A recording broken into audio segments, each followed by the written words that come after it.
Então agora nós vamos mergulhar na distribuição normal de probabilidades, né? Lembrando aqui da aula passada, nós tínhamos essa tabela de dados, onde são colocados os valores das alturas de 120 meninos, né? Tabela aqui de frequências, e resultou nesse histograma simétrico em torno da média, né? Então isso aqui logo nos remeteu à famosa distribuição normal de probabilidade. Então aqui está ela, a distribuição normal de probabilidades, aqui a nossa famosa função gaussiana, né? A área sobre a curva aqui você obteria por uma integração dessa função. Então, por exemplo, uma determinada área aqui está relacionada a uma determinada probabilidade.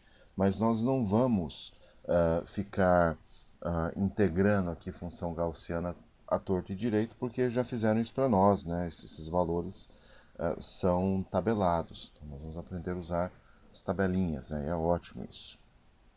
Então vamos ver o que nós temos aqui do resumão aqui do livro de Mário Triola, esse autor ao qual eu tanto admiro.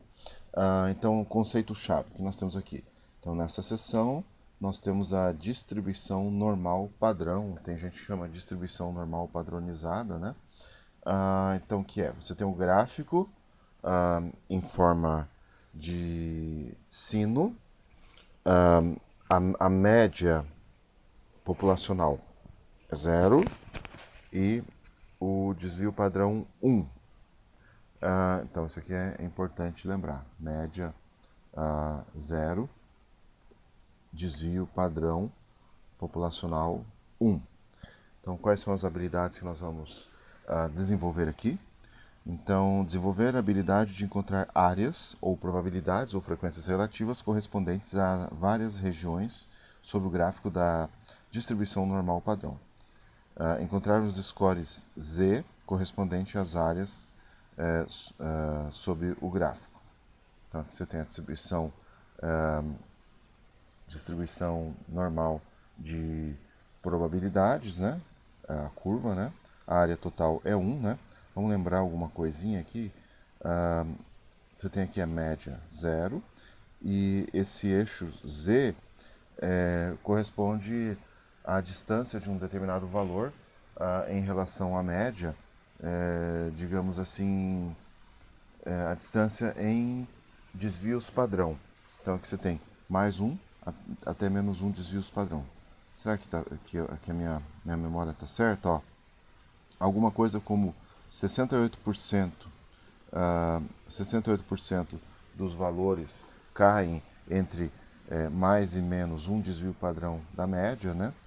95% dos valores caem entre mais e menos dois desvios padrão da média, e alguma coisa como 99% caem entre menos 3 e mais 3 desvios padrão da média, né? Isso a gente já viu recentemente em outras aulas.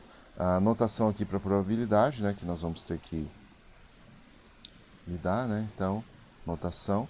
Aqui você tem a probabilidade da variável z, da variável aleatória z, estar entre os valores a e b, né? Então, tipo, vamos desenhar a curva aqui. Vocês vão desenhar muita curva de distribuição normal. Eu costumo desenhar. Eu acho que facilita muito. Precisa desenhar? É para ficar simétrico em torno da média aqui, né? Obviamente eu não sou um bom desenhista, pode ser que não fique tão boa assim. Então vamos lá. Z, digamos que o A esteja, por exemplo, aqui, A, e o B aqui. Então essa área sob a curva aqui é a probabilidade de Z, da variável Z, selecionada aleatoriamente, cair nessa faixa entre A e B. Poderia ser o A numa região negativa em relação à média, mas aqui é só para ilustrar. Você pode ter, por exemplo, aqui uma outra curva, distribuição normal, 0, obviamente não está muito bonitinha.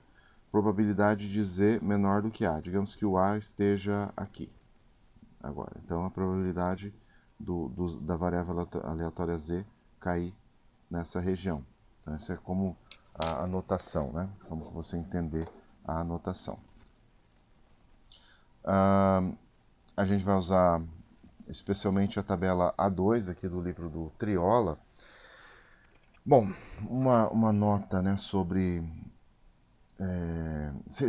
antigamente a gente usava a tabela A1, se você pegar, por exemplo, o livro do Triola, sétima edição, você vai ver que é uma tabela um pouquinho diferente da tabela usada pela 12ª edição.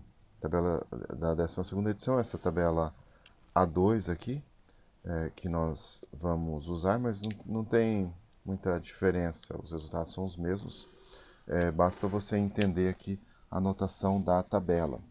Então essa tabela 2 está no apêndice do livro do Triola, 12ª edição, né?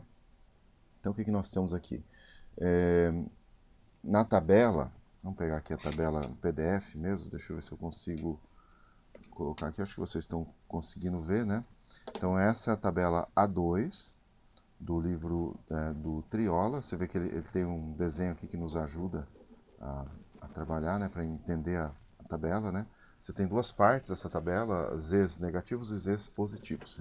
Repare bem que a curva aqui é simétrica, em torno da média, né? A curva da distribuição normal de probabilidade, a média 0, desvio padrão 1.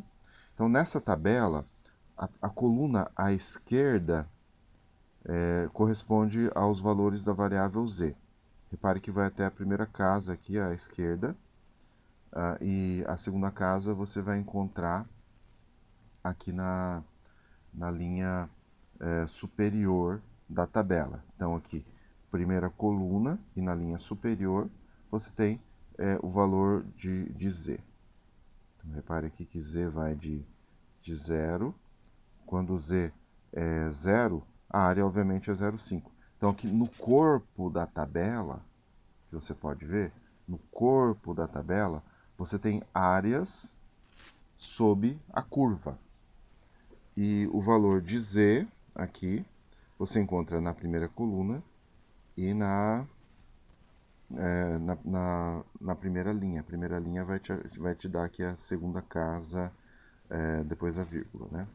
Então você vê que tem aqui a parte, digamos assim, dos z's negativos e a parte dos scores z positivos, da mesma forma. Então se você tem z igual a 0, z igual a 0, quer dizer que você vai ter a área aqui à esquerda do zero, como a curva é simétrica em torno da média, então a área é 0,5. Vai aumentando o z, você vai puxando aqui para a direita, né? Então lembrando que os scores z estão na primeira coluna e a segunda casa decimal na primeira linha. E no corpo da tabela, vocês têm áreas. Então é assim que você entende essa tabela. Aqui você pode parar e ler isso aqui. Isso aqui basicamente está lá no material do livro do Triola, mas eu não vou ler, eu acho que é melhor tentar ir para a parte prática. Aqui basicamente ele está dizendo como você trabalha com a tabela. Eu já falei ali, então não vou ficar lendo coisas que o Triola leu. Vamos a exemplos aqui, ó. Por exemplo, ó, esse exemplo também é tirado da 12ª edição.